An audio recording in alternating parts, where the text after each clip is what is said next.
नमस्कार। आज का दिन भारत के इतिहास में एक सुनहरे अक्षरों में दर्ज होने वाला है।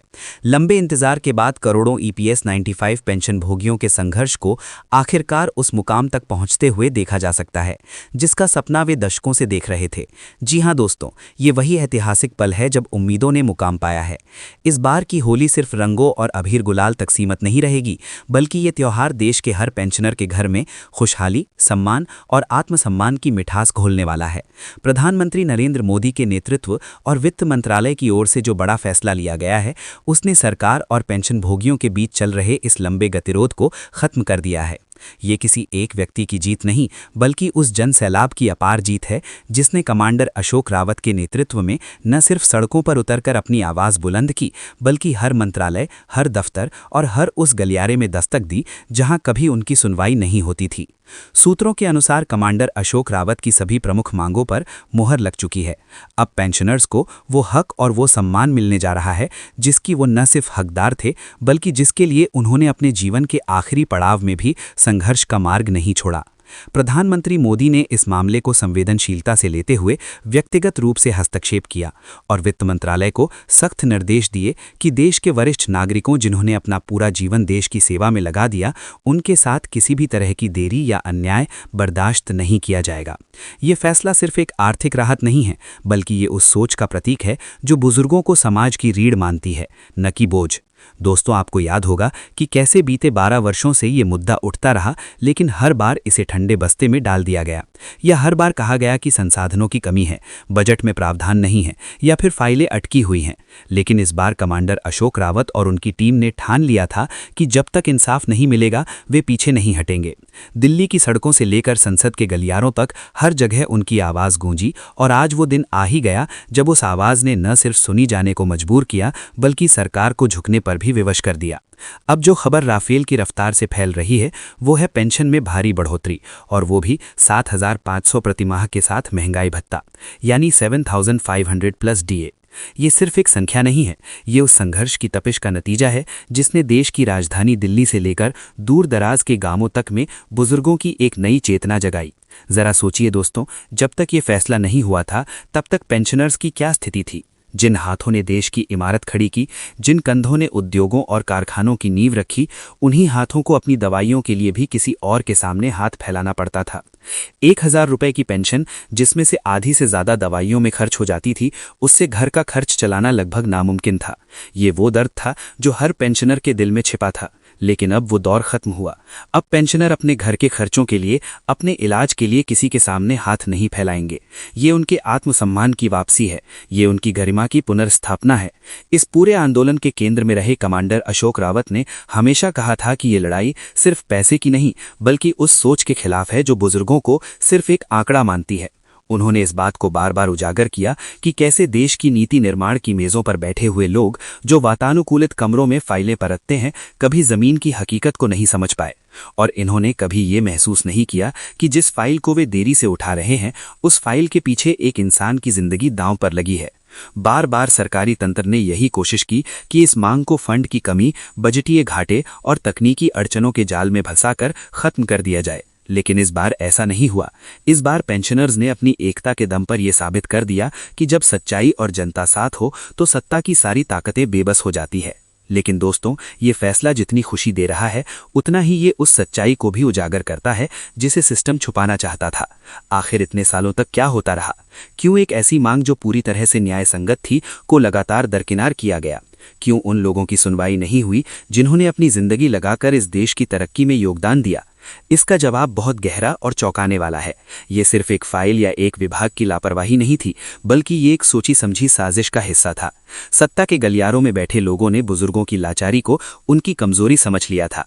उन्हें लगा कि ये लोग थक जाएंगे, हार मान लेंगे या फिर दुनिया से चले जाएंगे। लेकिन उन्होंने ये गलत समझा। उन्होंने उस जज्बे को नहीं पहचाना जो अपने हक के लिए लड़ता है। हर चुनाव से पहले बड़े बड़े वादे किए गए। नेताओं ने मंचों से ऐलान किया कि पेंशनर्स हमारी प्राथमिकता है, हम उनके लिए हर संभव करेंगे। लेकिन जैसे ही चुनाव खत्म होते, वे सारे वादे धूल में मिल जाते। फाइलें फिर से उन्हीं अलमारियों में कैद हो जाती जहां सिर्फ धूल जमा होती थी। कभी कहा गया कि ये मामला विचाराधीन है, कभी कहा गया कि अभी और जांच की जरूरत है, तो कभी कहा गया कि अगले बजट में देखेंगे। ये तो एक ऐसा खेल था जहां गेंद को एक विभाग से दूसरे विभाग में फेंका जाता रहा और पेंशनर इस फुटबॉल को देखते देखते थक गए। लेकिन सबसे दर्दनाक हिस्सा ये था कि न्याय की आखिरी उम्मीद यानी अदालतों में भी इस मामले को वो तवज्जो नहीं मिली जिसकी वो हकदार थी। तारीखों पर तारीखें मिलती रहीं और हर बार यही लगा कि शायद अब हो जाए, लेकिन हर बार निराशा हाथ लगी। ये लोकतंत्र के तीनों स्तंभों विधायिका, कार्यपालिका और न्यायपालिका के लिए एक कलंक की तरह है। जहां एक तरफ संसद में सवाल उठे लेकिन जवाब सिर्फ टालमटोल भरे मिले, वहीं दूसरी तरफ नीति बनाने वाली संस्थाओं ने इस मसले को अपनी प्राथमिकता सूची में सबसे नीचे रखा और अदालतों में जब मामला पहुंचा तो वहां भी कानूनी पेचीदगियों के चलते ये मामला सालों तक लटका रहा, जैसे पूरे तंत्र ने मिलकर एक चक्रव्यूह रच दिया हो जिसमें से निकलना बुजुर्गों के लिए नामुमकिन था। लेकिन इस चक्रव्यूह को भेदने के लिए कमांडर अशोक रावत ने एक ऐसी रणनीति बनाई जिसने हर दीवार को तोड़ दिया। उन्होंने संगठन की ताकत को समझा और उसे इस कदर मजबूत किया कि सरकार के पास झुकने के अलावा कोई चारा नहीं बचा। अब बात करते हैं उस सबसे बड़े सच की जिस पर पर्दा डाला गया था। ये मामला सिर्फ पेंशन बढ़ाने का नहीं था। ये उस करोड़ों रुपए के फंड का सवाल था जो ईपीएफओ के पास जमा था। ये फंड किसी सरकारी खजाने का पैसा नहीं था। ये उन मेहनतकश मजदूरों, कर्मचारियों और उनके परिवारों का पैसा था जिन्होंने अपनी रोजी रोटी में से बचत करके इस फंड में योगदान दिया था। ये उनके भविष्य की सुरक्षा के लिए बनाया गया एक कोष था। लेकिन सरकारी तंत्र ने इस पैसे को अपनी जागीर समझ लिया। उस पैसे का इस्तेमाल वहां किया गया जहां उसे नहीं किया जाना चाहिए था। बड़े बड़े पूंजीपतियों और उद्योगपतियों को इसी फंड से ऋण दिए गए। ये पैसा शेयर बाजार और दूसरे जोखिम भरे निवेशों में लगाया गया और जब पेंशनर्स ने अपना हक मांगा तो उनसे कहा गया कि फंड में पैसे नहीं हैं। दोस्तों, ये सबसे बड़ा विश्वासघात था। उन लोगों के साथ विश्वासघात जिन्होंने अपनी उम्र भर ईमानदारी से काम किया। उनके पैसे से जो फंड बना उसे उन पर ही खर्च करने से इनकार कर दिया गया। ये एक ऐसा आर्थिक अपराध था जिसकी जितनी निंदा की जाए कम है। लेकिन अब जब ये फैसला आया है तो ये उस काले अध्याय के खत्म होने का संकेत है। अब वो पैसा उनके पास लौट रहा है जिनका वो हक था। ये सिर्फ आर्थिक न्याय नहीं है, ये ऐतिहासिक न्याय है। ये साबित करता है कि सच्चाई को कितना भी दबाया जाए वो एक न एक दिन सामने आकर रहती है। अब जैसे जैसे ये खबर फैल रही है, दिल्ली के गलियारों से लेकर देश के कोने कोने में बसे पेंशनर्स के घरों तक हर तरफ सिर्फ एक ही गूंज है, 7,500 प्लस टीए। ये आंकड़ा अब एक सपना नहीं बल्कि हकीकत बन चुका है। ये उन लाखों करोड़ों बुजुर्गों के संघर्ष का प्रतीक है जिन्होंने कभी हार नहीं मानी। कमांडर अशोक रावत के एक इशारे पर जो जन सैलाब उमड़ा था, उसी जन सैलाब के दबाव के आगे वित्त मंत्रालय को अपनी तिजोरी के ताले खोलने पड़े। ये जीत हर उस इंसान की है जो धूप में खड़ा रहा, जिसने नारे लगाए, जिसने अपनी लाठी को मशाल बनाया और जिसने कमांडर अशोक रावत पर भरोसा जताया। प्रधानमंत्री नरेंद्र मोदी और वित्त मंत्रालय का ये फैसला आने वाले इतिहास में सुनहरे अक्षरों में लिखा जाएगा। ये एक मिसाल बनेगा कि कैसे एकता और संघर्ष के बल पर सबसे बड़ी से बड़ी ताकत को भी झुकाया जा सकता है। तो दोस्तों, आपको क्या लगता है, क्या इस बार सच में ये फैसला लागू होगा और पेंशनर्स के खाते में पैसा आएगा? क्या ये होली सच में खुशियों वाली होली होगी? अपनी राय और खुशी हमें कमेंट्स में ज़रूर बताएं।